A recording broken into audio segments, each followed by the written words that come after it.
Hello, everyone. Michael Jordan fans are the best. And today we're going to be having a debate for the MJFB Summer Debate League between longtime panelists Nick and Hoop God, where Nick will be representing Larry Bird and Hoop God Kobe Bryant. Before we get into it, though, how are you gentlemen doing today, Nick Doing good. Thanks for having me as always. and Hoop God? Man, I'm doing great, man. All right. Well, let's get right into it. Nick is elected to go first. He had the decision because he had a higher subscriber count, and he will be presenting his argument after this 10-second primer that is on the screen right now.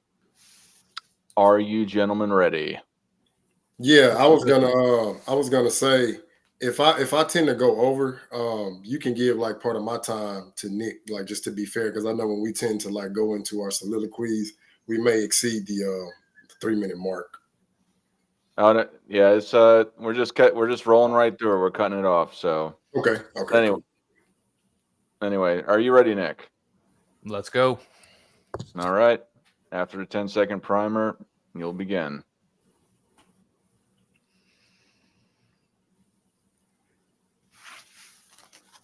Three, two, one. All right. These are as usual, right? We're arguing on the fringes here. I think we both have these players in our top four. So again, we're kind of arguing very, very much on the fringes, correct? So I'm gonna start this debate like I started the Wilt Chamberlain Steph Curry debate, not to repeat myself or be a dead horse, but as Bob Costas famously said in Larry Bird's retirement speech, Larry Bird is only one of a very few select players who excelled in every facet of the game. Correct? And with that also being said, I also want to say that, subjectively to me, my opinion, if I take away all the stats, if I take away all the awards, the trophies, the accolades, and I'm just watching the game of basketball, it's just my own subjective eye test.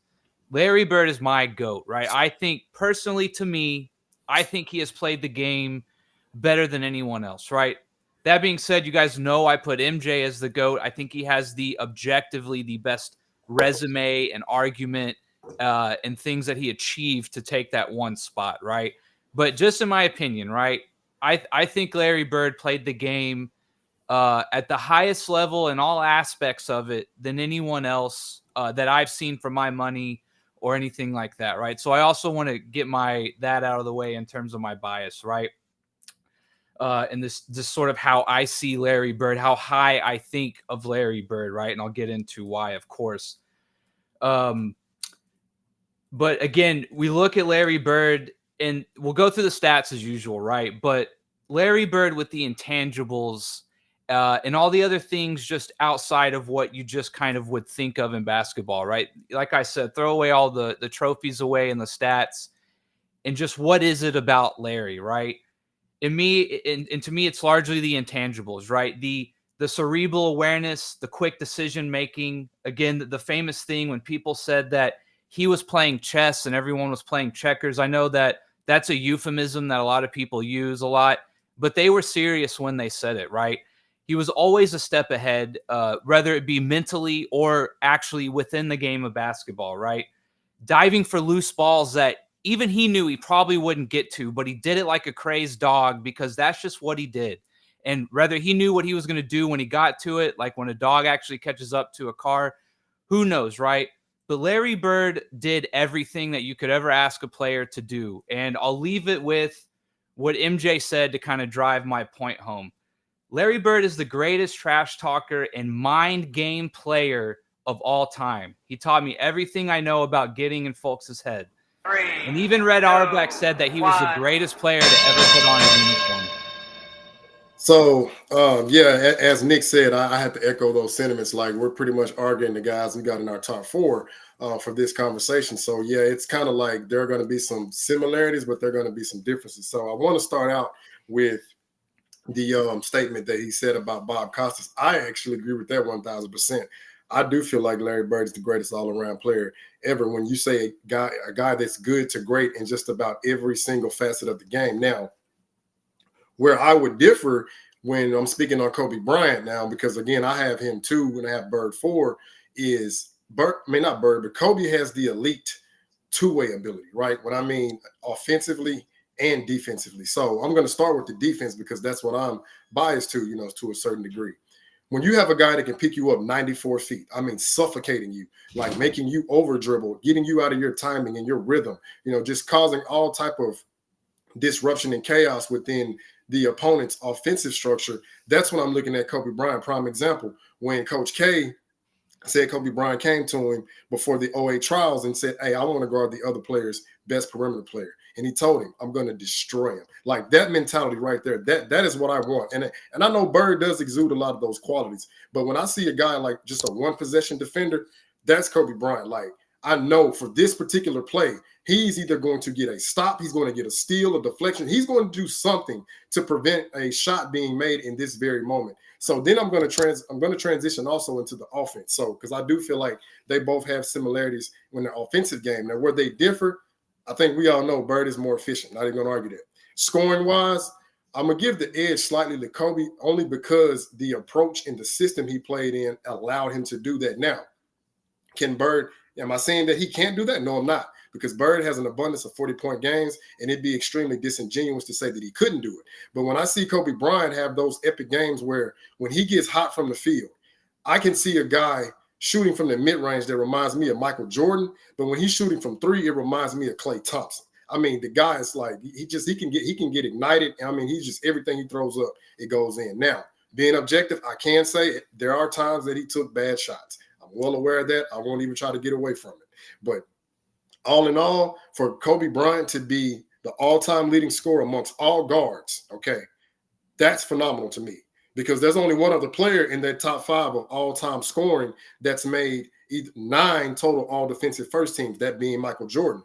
I know like the accumulatives have kind of gotten away from us, seeing that a certain fan base likes to skew them. But the most important point I'm making is if you're going to be that dynamic of a scorer, well, I need to see your effort on the defensive side as well. And not to mention, Kobe Bryant is one of 2 players to win multiple championships with the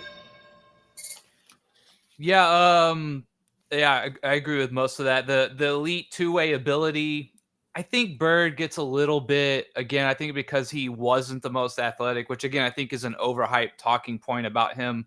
Again, he's still 6'9" and can move, right? Like that guys like that are still rare, right? No matter how you want to slice and dice that, right? But, I do think that probably on the defensive end, you got to give Kobe with the perimeter clamps, right? When he really wanted to, and he did for most of his career, right?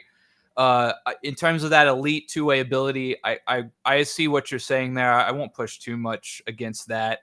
But again, I think Bird is no slouch on the defensive end, right? He made some all defensive teams, obviously a better rebounder. And just to get to the stats real quick, except for points per game, right? Which again, Kobe, I know we don't have to get into the whole stat thing and dive so deep, but besides the points per game in which Kobe ekes him out by like a point, I think you kind of ceded a little ground that across the board, Bird is just a better average, better efficiency at almost everything, right?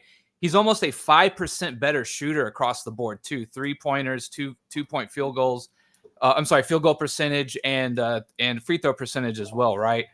And so again, I think in terms of what maybe Kobe did a little better than Bird in terms of being a relentless attacking scorer, right? Which I think Kobe would probably be better than that at Bird in terms of that specific connotation, right? Bird's right behind him, and in my opinion, he's better across the board at almost everything, right? So I'll just leave that for the stats, right? And the one thing, right, I know I kind of went into why I love Larry Bird so much, but if I had to say it on one thing, right, when I saw Larry play, what was it, right? I don't know if it's ever going to be possible to get this stat, but I know we have something like a PER. I would like to see if there is some kind of PER for the time the ball was actually in your hands, right? The most mesmerizing thing to me about Larry Bird has been, I kind of mentioned quick decision-making and being a step ahead, right? But it's that he can control an offense, be the focal point of an offense, and draw tons of attention from the defense. And he only touches the ball for 3 seconds or less in a possession, right? To me, that has always been the most fascinating thing about watching Larry Bird, is that truly can run an offense and command everyone's attention on the floor. And whether he has the ball or not, right? Even though the ball has not been received yet, he's already beaten you, right? He's already gotten you to where he wants you to be and where he wants to be.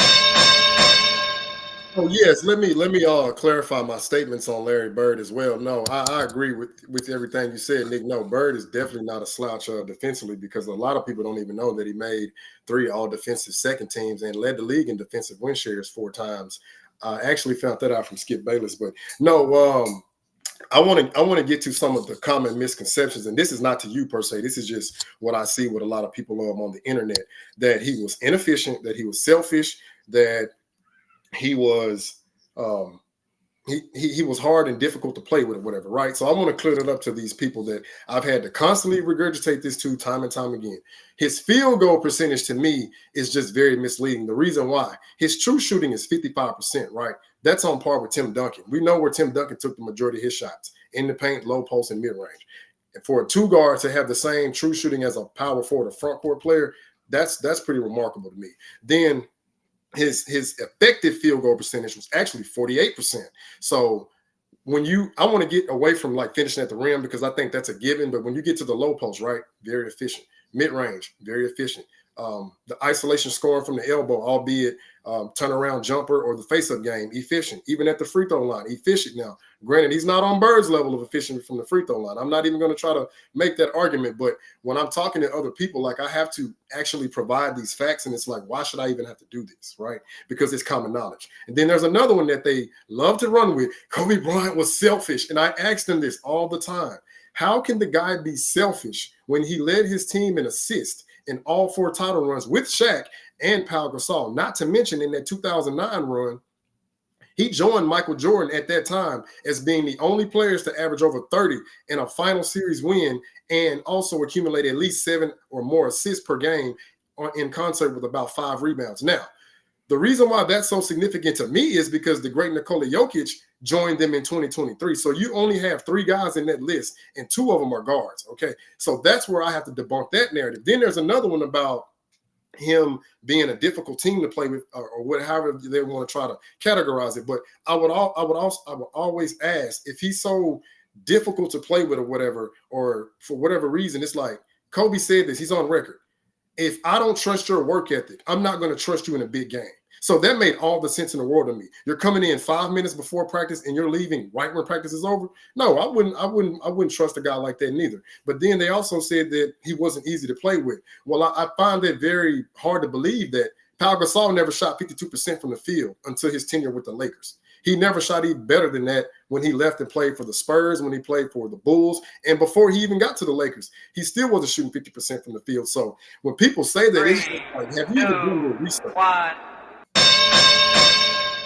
Yeah, definitely. I think people kind of they misconstrue the hard ass approach as not being a good leader. And just because you're demanding in a hard ass way, that doesn't mean you're not a good leader. That's kind of like some of the things they say about Michael too, which I never bought into. And one thing I don't do on a lot with players, right, is kind of like the off the court stuff. But obviously we're going to talk about legacy here. And one thing like Dart likes to do is the difference between best and greatest, right? Yeah. So in my opinion, right, also one thing that puts Larry over the top for a lot of other players compared to him, right, is the mythos, is the story, is, the Larry Bird stories. It is a thing in terms of what this man did night in and night out on the court, and the bravado, the confidence, the telling the ball boy to go find what the home record scoring was, right? Because much like you read about Jordan would find articles for motivation and all these things. Larry Bird was much like that. And that's why I brought that quote up in terms of Michael Jordan saying, in terms of a mind game player, he's the greatest to ever do it, right? And you think about his story, right? He came from nothing, literally came, dirt poor, one of the most impoverished areas in Indiana, goes to Indiana, right? The Hoosiers dream, his dad commits suicide. He comes home. He goes back to Indiana State, right? This little hometown feel, something that fit him a lot more. He takes them to the highest rated NCAA championship game of all time still, and goes toe-to-toe with the juggernaut Spartans, right?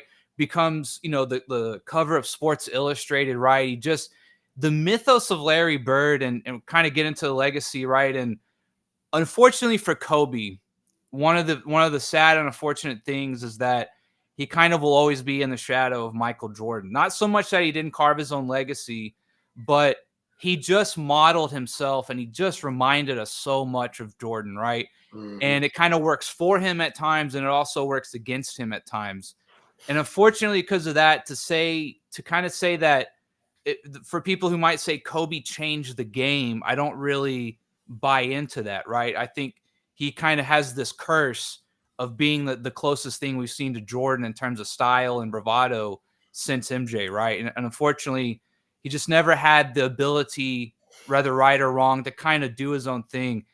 Larry Bird, in terms of what he did and changed the small forward position, again, the mythos of where he came from, Larry Bird rights, the way they negotiate salaries, the Larry Bird stories, the being cutthroat and being absolutely ice cold water when it came down to it. I think Larry Bird mythos also supersedes Kobe's in a lot of ways.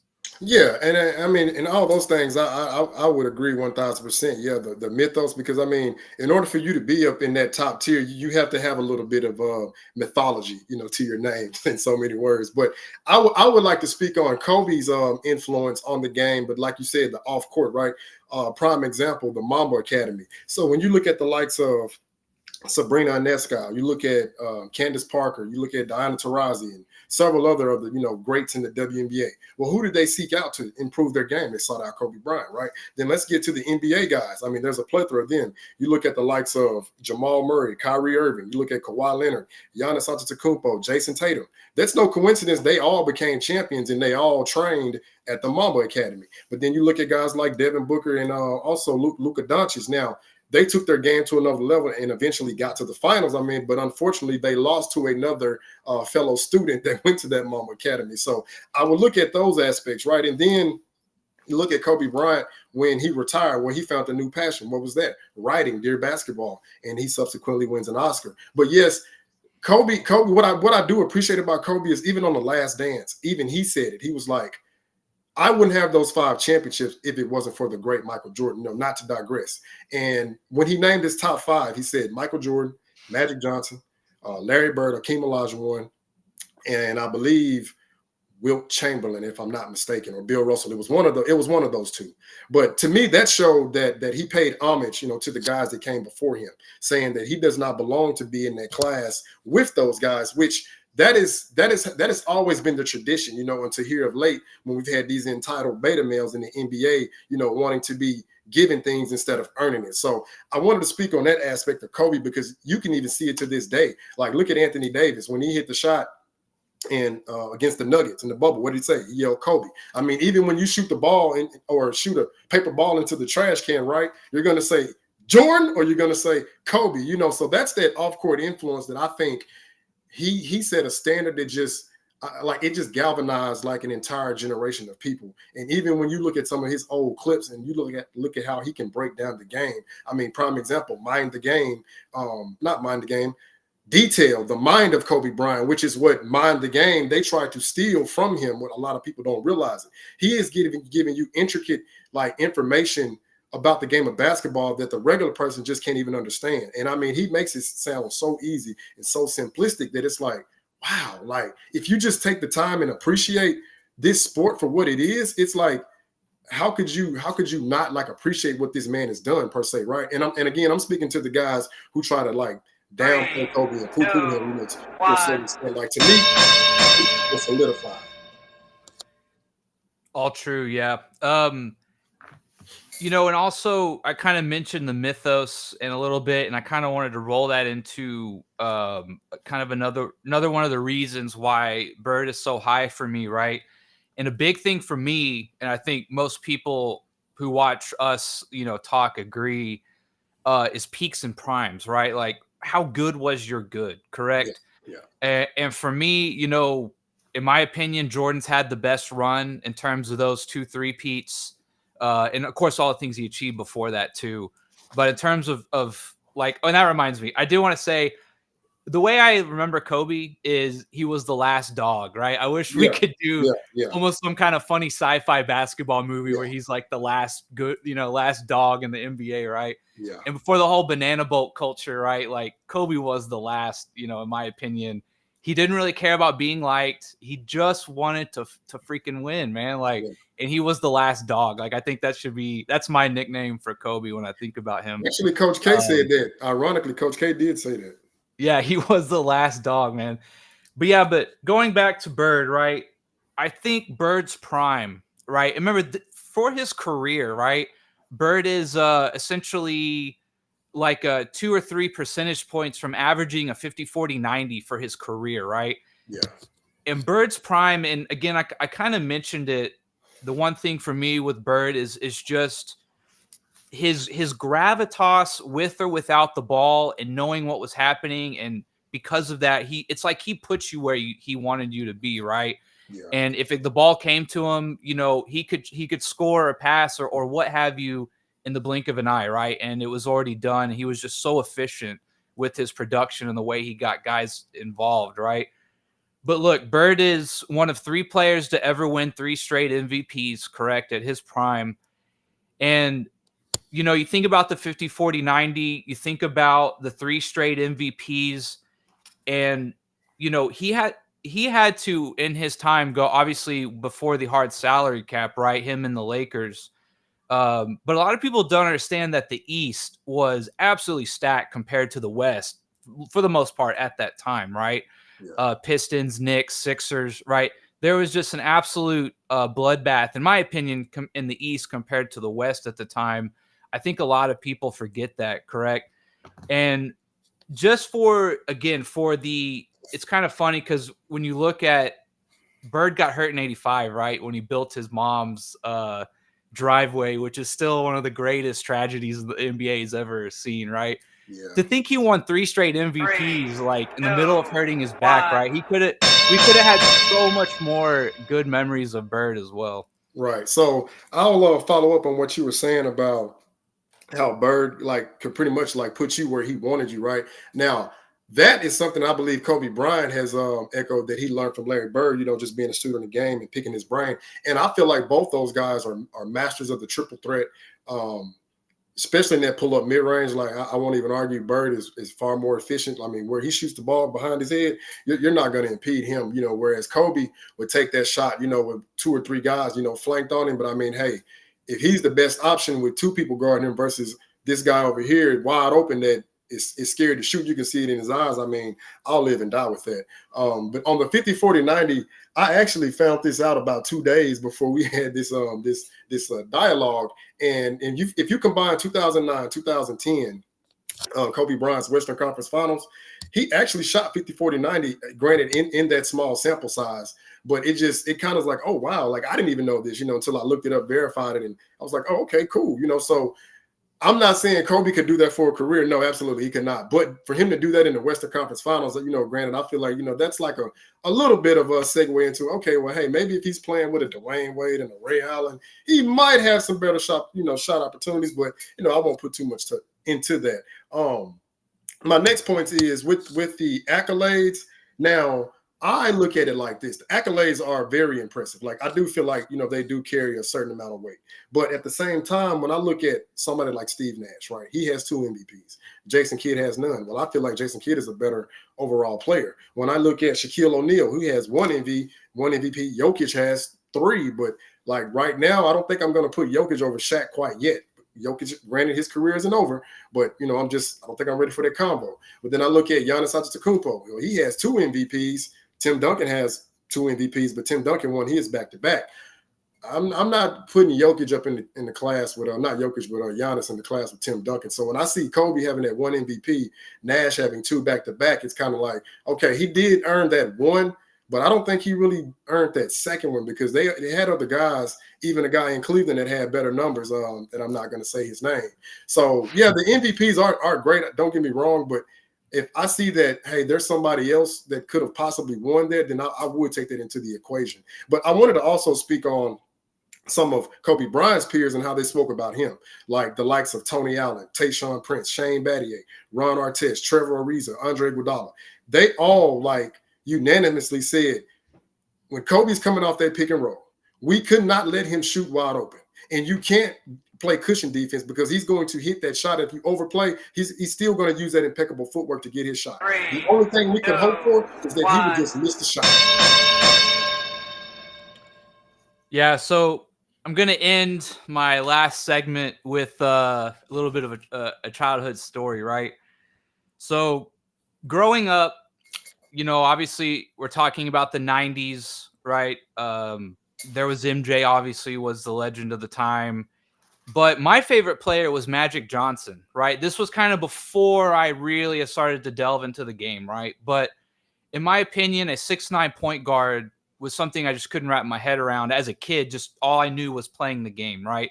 A 6'9" point guard just seemed crazy at the time, right? Yeah. And so, I get a little older, high school, college, YouTube rolls around. And the thing is that my dad was a massive Larry Bird fan. He always hated, he thought it was blasphemy that I thought Magic was better. And he'd just say, I don't know, right? And I remember growing up and getting older, and you really start to go down the rabbit hole of NBA history, and we all kind of learn as we do in our own way. But I remember coming across Larry Bird, and I was like, all right, here we go. I'm gonna go down the rabbit hole and see what this is. And at the end of it, I called my dad and I said I was sorry for causing so much blasphemy in his house, right? And that is just to reiterate, right? When I close my eyes and I think about how the game is supposed to be played, and I think about both the mental aspect, the skill set, the bravado, the confidence, playing with the chip on your shoulder. When the time came, you didn't just shy away. You talk smack while stepping into the biggest moments of the game, right? The steal against Detroit, what some call maybe the greatest play ever, catching your own rebound, running off, on the right side, scooping it back underneath the backboard with your left hand with the most finesse and touch you thought you've ever seen in your life, right? The behind the backboard shots, the fights, the Dr. J picture, right? You just think about the game and you think about what it means to just engulf yourself in the game of basketball, both mentally and leaving it all out on the court, right? And in my opinion, Larry just was that guy. Like he had the mentality of bring your lunch pail to work because it's going to be an all-day thing. And he looked the part of like a blue-collar guy who would do that. And when he stepped on the court, he was just a wizard. And I don't know, we could sit here and talk stats all day, right? But again, I think the one thing I said is watching Larry play and the way he made decisions, how fast he made them, the way he could control a game without even needing the ball in his hand, right? It's just, to me, I cannot put into words other than just watching the game of how much I think Larry Bird is simply the greatest of all time in my subjective opinion. Agreed. And so for my final case for Kobe Bryant, I wanted to also bring to the table that I know a lot of people know this, but yes, he beat the most 50-win teams in his postseason run, into winning a championship. And granted, 80% of those guys won 50 games, which to me is just like, it's just mind blowing that, when you look at his path to the championship, unlike some guy that played in the Eastern Conference from 2003 to 2018, Kobe literally ran the gauntlet. It puts me in it makes me think about 300 when Leonidas is like, the Spartans, what is your profession? Like I see Kobe, in that light, so I would have to bring that light. It's crazy to have to battle through all those monsters and then get to the finals. And then you still, have to show up and be there for your team, in which I want to go into the 2009 and 2010 title run. Now, keep in mind that Kobe had just came off of that 2008 Olympic run when Team USA kept getting the bronze medal because they did not have the alpha that they needed, thanks to Coach K going out and getting him, and Jerry Colangelo and Nate McMillan, don't let me forget, because I think he was the one that reached out to Kobe after he had that 81-point game back in 2006. Now, coming back to his 2009, 2010 title runs, he defeated, I believe, the most 50 wins teams in that run versus any other all-time great in that short span. And then taking down the 2009 Orlando Magic when the world wanted to see LeBron James and Kobe Bryant, but unfortunately, he couldn't show up. So that is one of my favorite Kobe Bryant finals because he showed that he could not only lead his team to a championship without Shaq, but he could be surgical on the floor. I mean, like his decision making was like by far and away better than anything number 8. I think when he switched to 24, he hit that basketball nirvana. What do I mean by that? It's when the physical abilities link up with the physical and the mental. It's like you have your mental prime and you have your physical prime. It's like they boom, and it's like you got about a 3, maybe 4-year time period to do what? To dominate and assert yourself. And then we follow up in the 2010 title run when he went up against that upstart OKC Thunder, in which they featured 3 future MVPs and also 3 top 75 guys on that team. And then he also goes up against the vaunted Boston Celtics, which I've said to this day, I think they're one of the greatest defensive teams ever assembled. When you see they had Rajon Rondo, Tony Allen, Paul Pierce, Ray Allen, Kevin Garnett, Kendrick Perkins. I mean, the list goes on. And for him to be down 3-2 in that series, and granted, everybody says he didn't shoot well. I'm not getting away from that. He was able to do every other things. What is your 90%? It's the hustling, it's the rebounding, the boxing out, playmaking, crashing the boards. And he still ended up leading his team in points scored in that game 7, even though he shot bad from the field and taking down a team that featured 3 top 75 players. I feel like that was his greatest run, and that's my case for Kobe.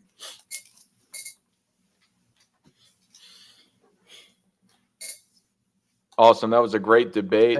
I thought a lot of that mute button, I forgot what it was on a Sunday.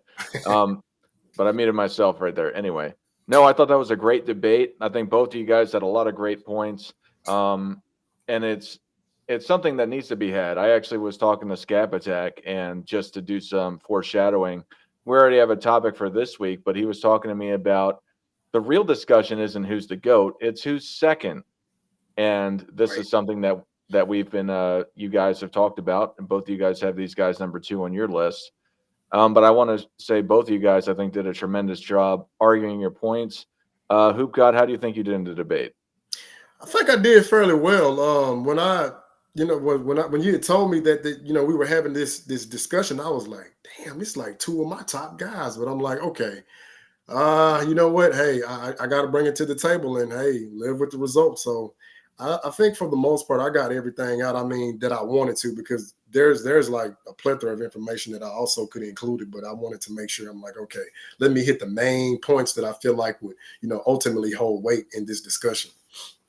Yeah, I found it interesting. We didn't really get into stats very much, which I think that's honestly, like, I think that's what people want to hear. Like, the stats are fun when you throw them in there to kind of back up a point and stuff, but I think it's fun to hear, like, philosophically, where do people stand on a certain ranking or something like that.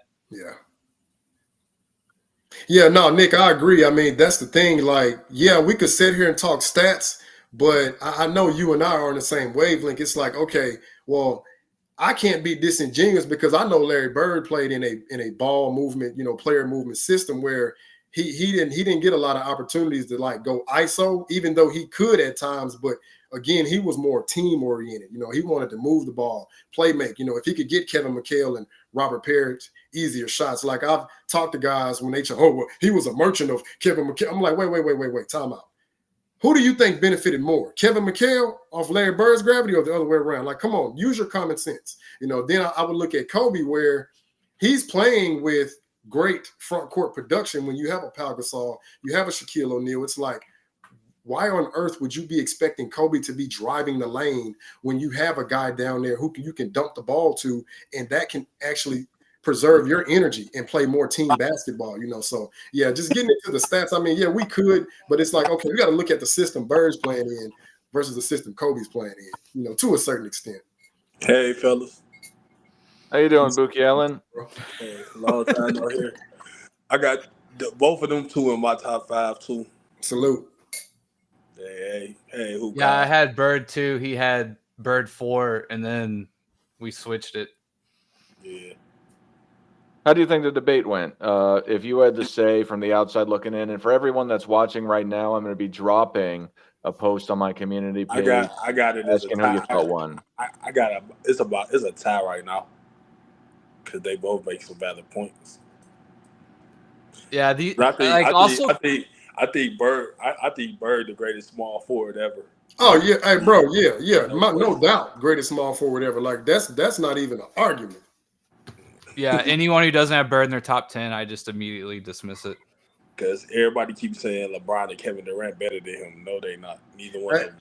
hey, bro, hey, stay tuned because I got an edit coming up. And shout out to Gilbert Arenas, but I would say he indicted himself because I believe Sports and Fitness Rants had brought up Larry Bird, and Gil tried to smirk it off like he ain't better than Kevin Durant or Larry Bird. I mean, or LeBron. And I'm like, wait, Gil, I heard you on Vlad TV. Like, you systematically broke down how Larry Bird was a better player than LeBron. So I said, you know what? No, I think I'm gonna just make a clip just to be like, hey, Gil, don't forget what you said. Now we were paying attention, buddy. He said he backtracked on a lot of stuff because he said first he said Jokic was the worst MVP in 40 years, and then he turned around and said he was the worst 3-time MVP. Which one is it, sir? Yeah. He Yeah, remember backtracked on because he that. goes, he's the worst 3-time MVP ever, and I'm like, okay, that's like 6 people, and they're all-time greats. Like, it's not a point. That's not like that doesn't mean what you think it means. You know what killed me with that too is that he said I didn't want to include Moses Malone as if Moses Malone was garbage. Moses Malone, one of the most underrated players ever. I Yeah. mean, the Yeah. He's man probably the most underrated superstar I think probably ever. when I get Moses' his thought. name is the chairman of the board. I mean, come on, like what? Yeah. Yeah. That's something I think I might do a show with Rex about is Moses in the future. But yeah, no, massively underrated. What are you saying? I said the reason I say Bird the greatest small forward because he can play in the system and still get you like 5 or 6 assists without even dominating the ball. Like, And playing with a great point guard like DJ, because I want to say DJ still averaged like what about 5 or 6 assists per game with Bird. yeah, and he played with Nate Archibald before DJ. Yeah, tiny, yeah, for sure. Yeah, and one thing I forgot to mention, like Bird could play big or small. Like I mean, like in terms of like what a small forward kind of is, that in between 3-man, Yeah. Like yeah, I can't think of anyone better to play it. Like what that position is, I can't think of anyone better to play it. I got to come on here next time. FYI, I on here. He think he slick. He keep trying Hey, to. you called it too, didn't you?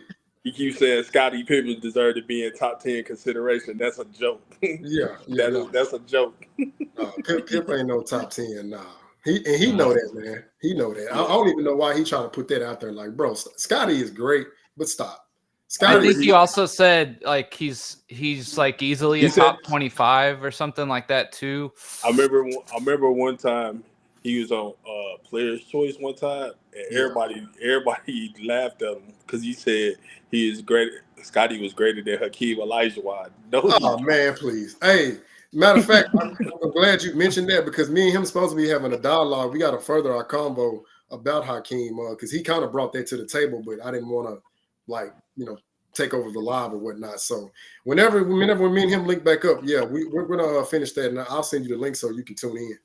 Yeah, and I also got him to commit to maybe you guys agree or don't, but he said that all championships are weighted the same. That's my new angle on him, is to get him to back off of that. That's a horrible take. Wait. Oh, go ahead, So real fast, I want to say that in respect to does a championship equal a championship? I say yes. Now, if you say that I do think that the stories when you talk about them and you like, let's say there's 6 championships versus 6 championships. When you go into explain, I value cutting out a little bit. I think you have your gate on too low or something like that. Like if you start to get too loud, it's bringing it down. You start to cut out. Okay. Yeah. Okay. I'll stop yelling. I'll stop yelling in the microphone. No. I like the old fashioned way, the way the guys before us did it, like the Michaels, the Birds, the Magics, the Tim Duncans, the Kobe. when you got drafted by a team and you let the GM put the team around you to win the championship. Yep. Not collude and call each other up and say, I want to play with this guy. I want to play with this guy. I don't. Yep. That's a like part that. of my criteria. If you have to leave your team, you can't be in my top 5. I'm sorry. Well, that's what I want to say with in respect to it is that I do think that championship, I think that the bubble championship should be considered a championship. Do I think it's one of it story wise and how it came to be and all of that? Do I think it's one of the worst? Absolutely. But I can't I won't. Now I know some of y'all disagree, but I won't say that it doesn't count.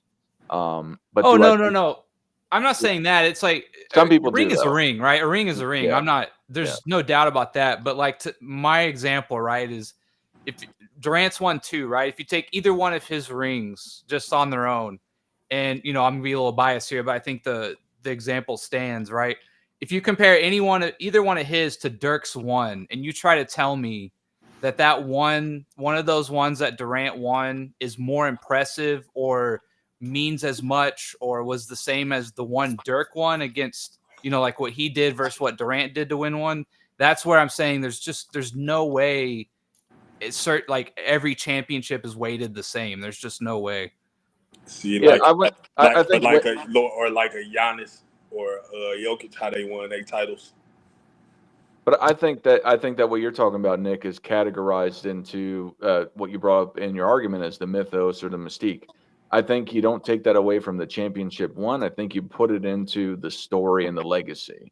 And but I agree that there's differences, but like I wouldn't say that 2 championships is less impressive than one. I would say that the one championship was more impressive than either of the 2.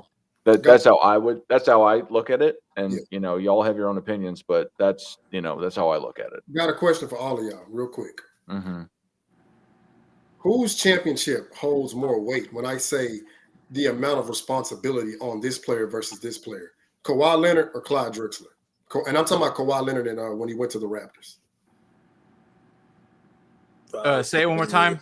Sorry. Yeah, Kawhi was more of the front of that team versus he was the alpha. He was the clear number 1. Yeah. Now the reason I'm saying that they both went to different teams, but Clyde, I want to say, well, I think Clyde did get traded, so him and Kawhi both got traded, right? But we know that Clyde was like the second fiddle in command to Hakeem, where Kawhi went to a team and he was the leader. And to me, that's one of the greatest like playoff runs of all time, like going up against Joel Embiid, Giannis, and then defeating the Golden State Warriors. Granted, Kevin Durant was injured, but nobody says anything about Isaiah Thomas being injured in 1988. So that's just me, because I would never put Clyde's ring up there with Kawhi. I just wanted to say that. And like the next layer to that is that usually when we're talking rings, we are talking legacy, right? We're talking legacy defining achievements, right? And so I guess I look at someone like Durant and how he joined the Warriors, and it could be argued that hurt his legacy more than it helped in a way. Like, again, I understand at the end of the day, a ring is a ring is a ring. I get that. But, in terms of like changing the dynamic or the trajectory of his legacy, I'm not sure. Maybe with some people, yes, but a lot of people say no, or they just say like, I mean, do those even really count? I mean, you're the only remember since '84. I brought this stat up. Since '84, the only 3 times a team has been a negative return on money if you bet on them in the preseason were the Durant era Warriors. Right? They were just, it's like, did you really prove anything to us? Right? I'm not sure. Just like LeBron, like people can say they can kill. I get on Kevin Durant for doing that, but people act like LeBron didn't do it either. I'm like, LeBron joined LeBron joined two top 5 picks from his same draft class in their prime. Like, we never seen nothing like that before. That's like a equivalent of Michael Jordan joining Hakeem Olajuwon and Charles Barkley. Yeah, he couldn't win. The previous season, LeBron was first in player efficiency rating. D Wade was second. Kevin Durant was third. Chris Bosh was fourth. This is the prior season before they joined. Now, in that same season, LeBron led the league in scoring. Dwayne Wade was third. Chris Bosh was ninth. points per game throughout the entire league. I've never seen a team that top heavy collude to come together. Like, I've never seen it. And they want to pretend like that. Like, no, that's like an over the top super team. And then you add Ray Allen the next season, who's Did you see the interview who got? which one? The one with Dwayne Wade said they was trying to get Chris Bosh after they lost in 2011. Well, They tried to meet Chris Paul. They tried to get Chris oh Paul. yeah. They tried to add Chris Paul with a big three. I'm like, wait a minute. You got your draft class already on the same team, and then you go get the greatest shooter of all time before Steph Curry breaks the record. Like, you're supposed to have 5 or 6 championships. Yeah. They didn't even three-peat with that team. I think they underachieved. You ask me. Well, yeah. Remember, he said not 5, not 6, not 7. You only delivered 2. Yeah, I think that's why I got Kobe. Kobe went to 3 straight, back to back player, and he had Dwayne Wade, a top 75 player, and another Hall of Famer, and Bosh on your team. You only back to back titles. So remember, real fast, because we were talking about this stuff a little bit, and you guys have brought up LeBron. How would you say, if you were a LeBron fan, that LeBron was greater than Larry Bird? Nick, if you want to start first. How would I argue that? Yeah.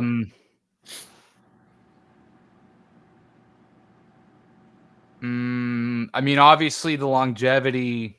This is why it's kind of, I hate the longevity argument. You could just say that he's played longer, but in my mind, he's not a better passer. He's not a better rebounder. In terms of scoring, right? Like, there's no way you could say LeBron has the same kind of bag that Larry had in terms of a skill set and scoring the ball. You know, his athleticism is obviously a big advantage, but that's kind of the only thing LeBron has on most people, to be honest. So you probably have to go. The one thing that I guess you could say about LeBron is, like, going to 3 organizations and winning 3 rings or 3 championships for each of them. 4 total, but winning at least 1 at each place, right? Like, that's kind of, if you want to say that's an impressive feat, that's an impressive feat. I know he had the finals where he led his team in all 5 categories or whatever. Like, that was, that's impressive. But it's kind of hard. Again, it's mainly just the longevity and just a total output of numbers, right? That is really all LeBron kind of has over people. In terms of someone like Larry, who's got 3 rings, got 3 MVPs, right? He's got the hardware to kind of go toe-to-toe with LeBron. And so I think if you're looking for the X factor, it'd be just the longevity and output of numbers that LeBron has had. But again, Larry, I kind of made a joke, unfortunately, helping build his mom's driveway and fucking hurt his back. And that's when it all started, right? That's unfortunate. But that have to be the main angle you go at. It's just statistical totals. I love Bird 88 season when he averaged like 29, 9, and like 7, almost 7 on 50, 40, 90. That was that year was nice. Buki, how would you argue it? How would you argue that LeBron's greater than Bird? I don't think he's a better basketball player. I just think he's a better athlete, but as a pure basketball player, he's not. He's not a better basketball player than Larry. Larry can beat you from the mid-range, the post, the 3, free throws, can play off the ball, pass with either hand, rebound. LeBron, they say LeBron a better defender. I say they about even. I think Bird gave a little bit more effort on his team defensively. I think he's a better team defender. To get LeBron he's a better athlete, but so far as a complete basketball player, no. I don't see it. LeBron has a lot of flaws. Out of 21 years, he still has shot over 80% from the free throw line, and teams still go on the screens and let him shoot jump shots. To this day, I don't think he ever worked on his game and got better. I think he's still the same player. You ask me. What about you, Hoop God? If you were a LeBron fan, how would you argue that he's greater than Larry Bird? Well, of course, like these other two gentlemen said, the athleticism. I mean, that's unquestioned. But again, we know basketball is a skills game, which that's going to always trump the athleticism. But being a one-on-one defender at his prime, well, from what 2009 to I think 14 or 13, somewhere in there, I'll give him that. Of course, driving to the lane, which that's his mo. He's better than that at Bird, although I don't. Bird, his type of skill set isn't predicated off driving, but I mean, for the sake of the conversation, I could give LeBron that. I would say in transition, he's probably better in the open court than Bird, but it wouldn't be by a large margin, So longevity, transition, offense, driving to the goal, and being more athletic. I mean, because outside of that, there aren't many other categories that I can say he's better because he's not more efficient than Bird. He's not a better shooter than Bird. He averages more points per game, but that doesn't necessarily make you a better scorer because his usage rate is higher and he shoots the ball more. So if we would have to break it down like using the per 36 stat, it would be very close. So